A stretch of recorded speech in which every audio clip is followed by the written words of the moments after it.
اسمتو به من میگی؟ بنیتا ای خدا پرتو انتخاب کردی؟ عنکبوتی؟ باش تو موهاتو بدم کنار. چشات چقدر خوشگله بنیتا. چی میگی وقتی بهت میگم چشات خوشگله؟ چی میگی؟ مرد عنکبوتی خوشگل برش بکشیم.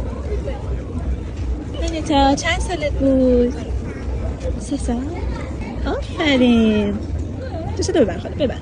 این چه رنگیه بنیتا؟ آفرین. 2 3 بنیتا بلدی آهنگ برای من بخونی؟ یه شعر بخونی؟ بخون.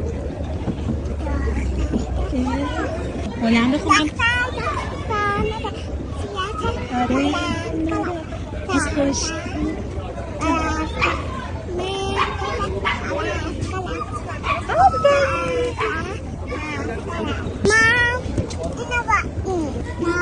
ببینم کدوم این با کدوم من بگیرم برا؟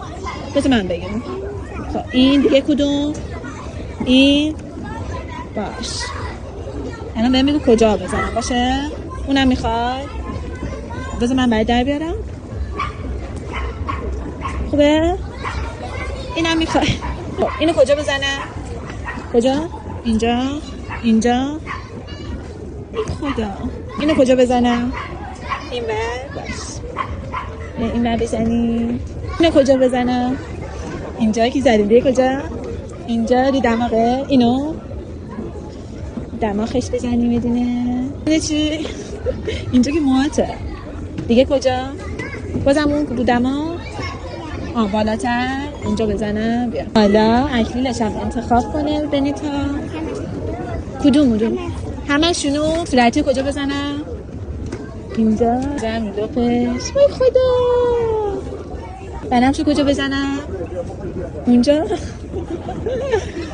رندوم ترین شد. حالا این چی؟ اینو کجا بزنم؟ دماغه. بس بفرمایید.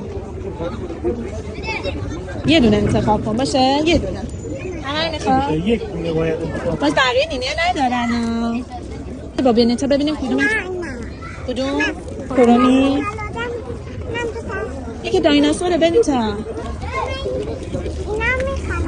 ای خدا میخرید؟ مرسی. صورتت زدم اینا بنیتا. دیدی اینا؟ دیدی خاله صورتت پره دیگه جا ندادی بخوام بعد دوباره بزنم. متوجه شدی؟ خیلی خوشگله بچه هسته. خیلی خوشگل شدم. نگاه کن بخند. تکونم نه. دوربین اذیتش نکن.